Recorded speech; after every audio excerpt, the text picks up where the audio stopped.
కొన్ని recent disease out breaks.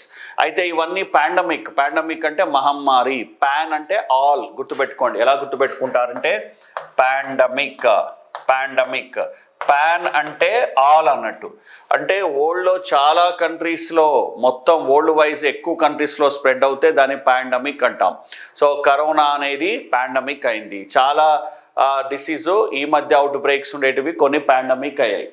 Okay, so ఇది Nipah virus WHO అయితే డేంజరస్గా ఏం ప్రకటించలేదు పాండమిక్గా, బట్ చాలా కంట్రీస్లో వచ్చింది. చూద్దాం మన క్వశ్చన్స్ ఎట్లా వస్తాయో అనేది. సో నిఫా వైరస్ ఏదైనా సరే ఒక అవుట్ బ్రేక్ ఎలా స్ప్రెడ్ అవుతుంది అనేది ఫస్ట్ తెలుసుకోవాలి. తర్వాత అది ఏ వైరస్ వల్ల వస్తుంది అని గుర్తుపెట్టుకోవాలి. కొన్నిటికి వైరస్ పేర్లు, తర్వాత డిసీజ్ పేర్లు వేరుగా ఉంటాయి. ఉదాహరణకు చూడండి, COVID-19 అనున్నది డిసీజు, అది కలుగజేసేది new corona virus or novel corona virus అనేదండి.